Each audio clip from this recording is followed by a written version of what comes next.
Bismillahirrahmanirrahim. Assalamualaikum warahmatullahi wabarakatuh.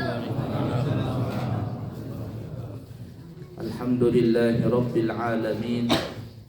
Allahumma salli wa sallim ala sayyidina wa nabiyyina wa maulana Muhammadin sayyidil anbiya'i wal mursalin wa ala alihi wa ashabihi wa azwajihi wa dzurriyyatihi wa man tabi'ahum bi ihsanin ila yaumiddin, amma ba'du.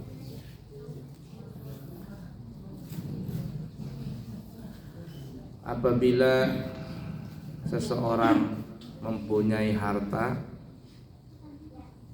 kemudian dia meninggal dunia, maka harta itu tidak langsung menjadi harta ahli waris.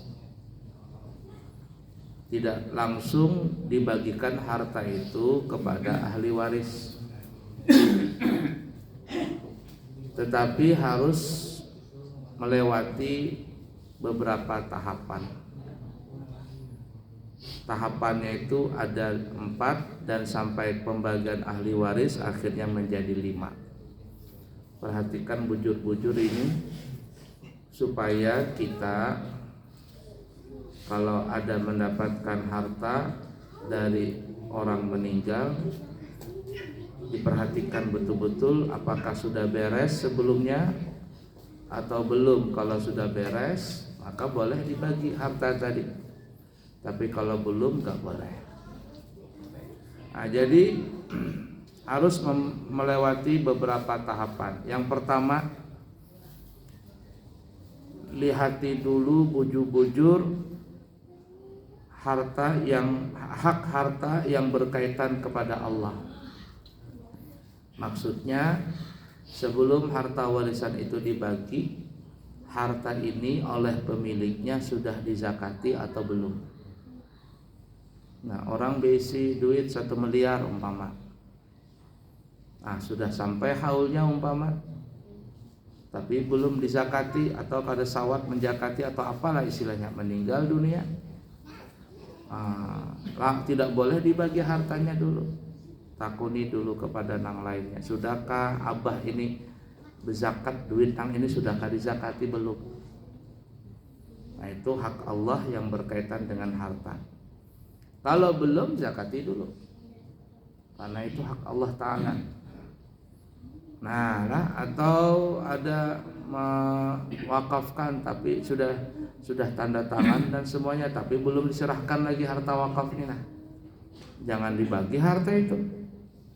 Nah, kalau ada ahli waris sudah diwakafkan sama abahnya, diambil pulang sama ahli waris ketulangan si anak tadi, maka keterangannya bukan nang tulang nang popoyuk, tulang gajah keterangan. Artinya janal bana dosanya itu. Kalau mau ambil harta yang sudah diwakafkan, diambil lagi. Itu yang pertama lah. Yang kedua, harta itu tidak bisa dibagi kecuali sudah melewati yang kedua. Apa itu yang kedua? Yaitu biaya tajhizus janazah, biaya di dalam masalah pengurusan jenazah. Ya ibarat kata tukang pemandian itu kan bayar. Berapa tukang mandi? Siapa tukang mandi? Seikong kan 300 atau berapa? Nah, tukang mandi biasanya berapa ikong? Satu orang aja. Nah, 300. Nah, 300 tukang mandi lah. Nah, tukang mandi 300.000. Ya, kalau sehari ada 10 orang meninggal. Ya. Makanya repotnya tukang pemandian itu ya tadi, mengharap-harap ada yang meninggal juga. Makanya ulama nih lah. Ini mohon maaf. Tapi kayaknya bubuhan pian kadada nih. Ulama itu memakruhkan kalau berjualan khusus nang berkaitan dengan orang meninggal. Nang dijual kain kapan, apalagi tikar, itu aja nang dijual, makruh kata ulama. Nah, kalau hendak berjual itu jangan itu aja, tapi diseling-selingilah nang lain. Nah, kenapa? Karena kata ulama kalau dia berjual nang seperti itu seakan-akan dia mengharap banyak orang mati. Kalau ada orang mati ada laku jualan. Nah, jadi kalau ada nang berjual seperti itu jangan semata-mata jual nang perlengkapan orang mati. Makanya kan nang itu orang Cina aja berjual lah, ya kan? Ada orang kita juga berjual juga. Ya ala kulli hal seperti pemandian lah. Pemandian ya ala kulli hal seperti itulah. Baik, sampai mana sudah tadi? Nah, itu. Nah, kemudian apa lagi? Pekuburan. Nang wajibnya nih bukan nang sunnah. Nang wajibnya, nang wajib itu kanggali kubur, itu kan wajib tuh.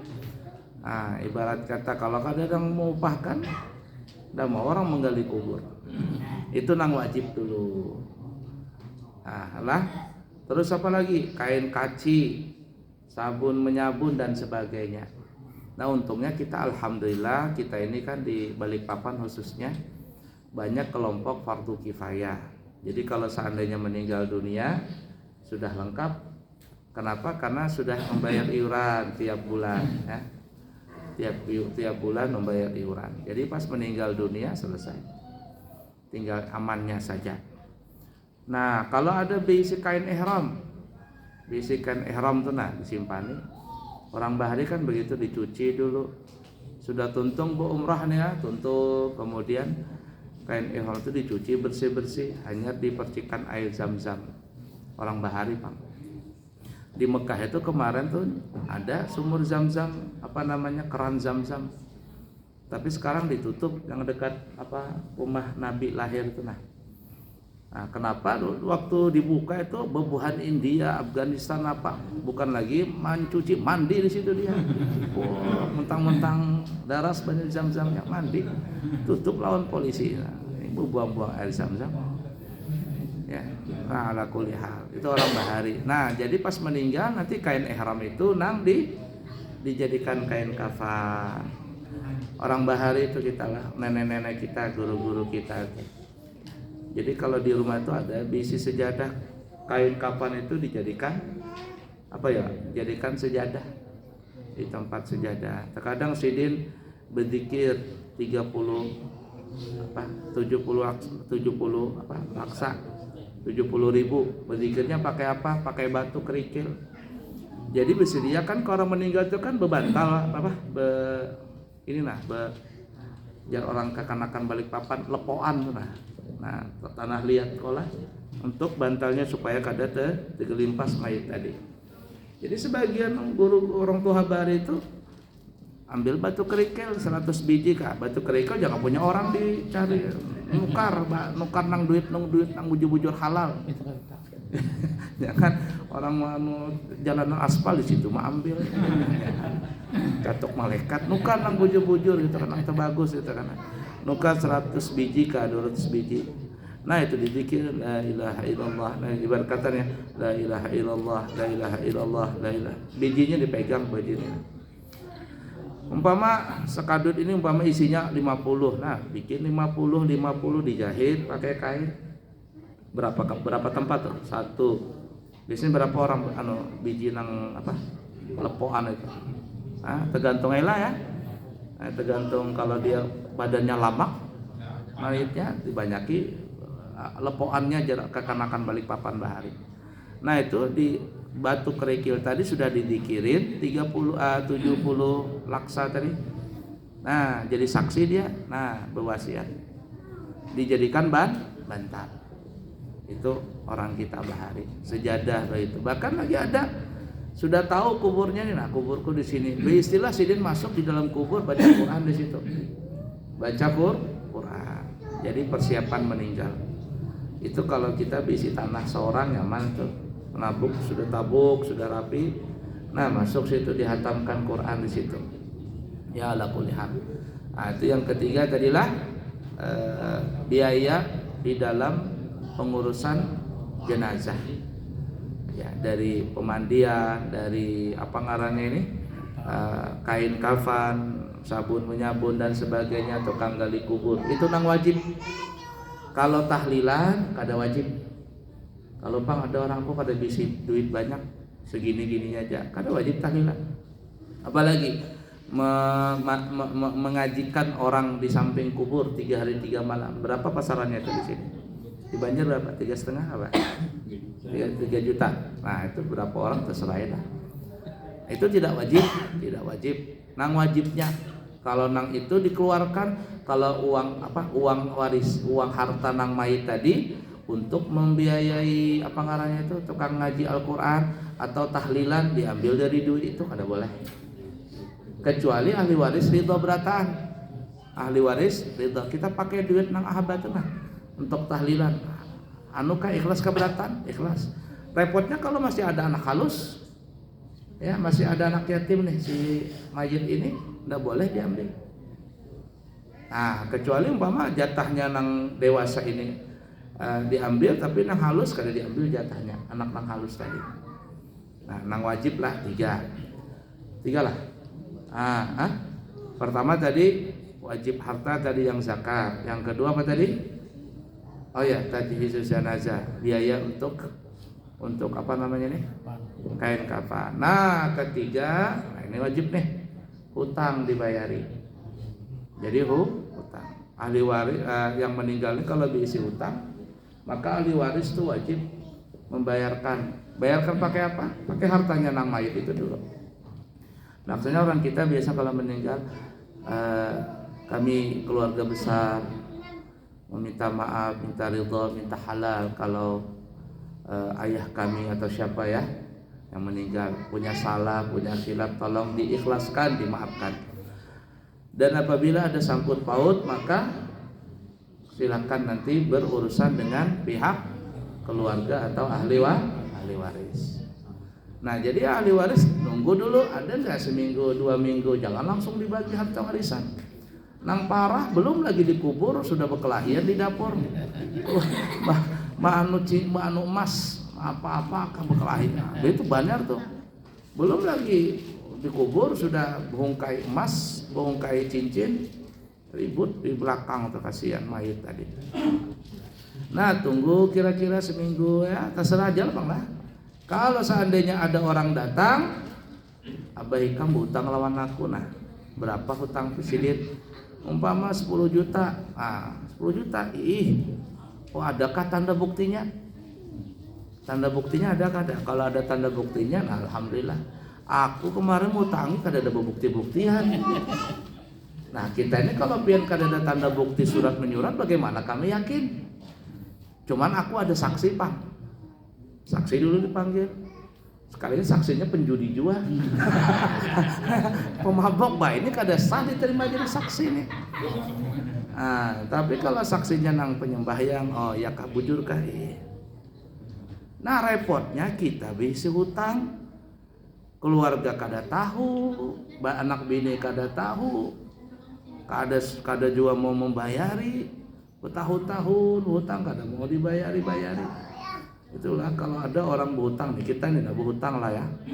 Niat di dalam hati kada hakun membayar, sampai mati kada mau bayar. Walaupun ada duit kada mau bayar. Atau kepada juga, aku nanti bayarlah nanti kalau laku tanah lah inilah tuh. Kalau sampai mati kada bayar tuh. Itu bahayanya hutang itu. Makanya bubuhan siapa Hizbullah kah siapa namanya? Hizbullah nang lawan Israel tuh. Hamas. Kalau Hizbullah Syiah. Hamas ini bubuhan ahli sunnah. Itu kalau hendak jadi tentara Hamas, syaratnya 2. Biar kada bisa ahli bertembak kada apa. Syaratnya cuma 2. Apa yang pertama? Yang pertama hafal Quran. Yang kedua kada bisi hutang. Karena kalau ada orang nang bisi hutang, walaupun mati di medan perang bisi hutang, terkatong-katong di akhirat. Makanya bebuhan Hamas itu bubuhannya berkisah orang Indonesia kada boleh jadi tentara Hamas. Kenapa? Karena baru lahir sudah belasan juta hutang. Hutang pemerintah ditanggung. Berapa triliun sudah kita menanggung hutang pemerintah. Hanya lahir sudah menanggung hutang, pajak ini pajak itu dinaikkan terus. Nah itu. Jadi ngati hutang itu dibayari. Jangan kada dibayari. Zalim Kalau ada yang lainnya, ada orang berhutang, tulak ke sana hak bisa, berumrah bisa, foto-foto pulang, makan di warung, makan bebek panggang, iwak panggang, hakun aja. Tapi kan dia bisa bayar hutang, zalim hukumnya, berdosa itu. Terus berdosa, terus mengalir itu. Nah, makanya kalau kita berhutang apapun, niat dalam hati, aku hendak membayar segera. Nah, tapi kalau niatnya kada niat ingin membayar, atau nanti aja bayar kalau dapat untung, dapat ini, sudah selesai, kada terbayar, sampai mati kada terbayar. Nang parahnya bini kada tahu, anak kada tahu. Pas meninggal orang menagih, jar keluarganya, kami tidak ada. Mana buktinya pian abah kami berhutang lawan pian, kada ada aja saksi pang, kada ada jual, selesai. Jangan salahkan ahli waris seorang, maka di akhirat tekatung-katung, kada bisa kemana-mana di akhirat. Ibadah banyak, apa banyak, dekat dengan ulama, mengaji, puasa, berumrah, tapi hutang ada, kada bakalan masuk surga. Makanya Nabi kan kalau anak salat mayit itu, adakah bisi hutang? Ada Nabi. Kalau begitu kamu aja salatkan. Kecuali ada yang menanggung, ahli warisnya bilang, ulun menanggung ya Rasul. Nah, kalau ada yang menanggung, ayo. Nah, itu hutang penting, itu ingat-ingat kita. Apalagi di umur 40 tahun ke atas ini, jangan lagi terlalu banyak kredit terus. Pas mati selesai panglah. La ilaha illallah. Berapa dah? 3 lah. Nang keempat hanya wasiat. Wasiat mayit ini seperti sepertiga harta. Nah, jadi kalau ada 3 miliar, ada berwasiat sepertiganya lah 1 miliar. Abah berwasiat, ini nanti kalau abah meninggal, sepertiganya 1 miliar ini sumbangkan ke pesantren, sumbangkan ke masjid, umpamalah. Wajib tuh ahli waris tadi. Tapi kalau seandainya nang zakat sudah dibayari, hutang dibayari, ternyata wasiatnya kada sampai, alias hartanya kada ada nih, anak disampaikan wasiat kemana, hutang aja bertumpuk. Nah, itulah kalau seandainya wasiat sudah, apalagi tadi hutang sudah dibayari, apalagi tadi kedua, zakat sudah, nang biaya kematian sudah semuanya, hanya nang kelima, apa nang kelima? Baru harta warisan dibagi. Ada ilmunya itu, namanya ilmu faraid, ilmu pembagian harta warisan. Panjang pulang kisah ilmu faraid, karena panjang, maka stop di sini aja kita dulu. Mudah-mudahan bermanfaat berata. Nah, nyaringnya. Insyaallah kami tulak haji nanti tanggal 5 lah. Kami tulak haji tanggal 5 Juni, bulik tanggal 30 Juni insyaallah. Ya, mungkin tiap tahun tulak haji pulang tuh. Ya, mudah-mudahan pian beratan tulak dua. Kemudian nanti Mbah Haji beristirahat sebulan membawa jamaah berikutnya lagi. Siapa tahu ada nambah umrahan, ayo berataan ya. Mumpung masih hidup, nampun segalanya. Luar biasa umrah tuh. Nah, banyak datang anak tulak pulang, ya kah? Hanya datang melihat Mekah di TV, tuh anak tulak lagi. Itu sudah kerinduan luar biasa. Mudahan berataan berkah, mudah-mudahan kabul hajat, Allah ampuni dosa kita, Allah terima segala amal ibadah kita, dan mudah-mudahan kita selamat dari dunia hingga akhirat.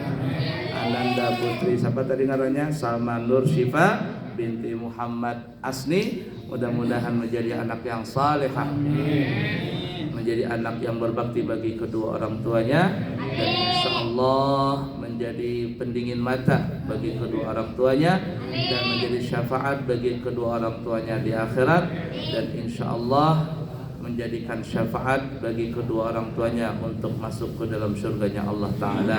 Amin Allahumma amin ya rabbal alamin. Subhanakallahumma wa bihamdika asyhadu an la ilaha illa anta astaghfiruka wa atubu ilaihi. Wa akhiru kalam, wassalamu alaikum warahmatullahi wabarakatuh.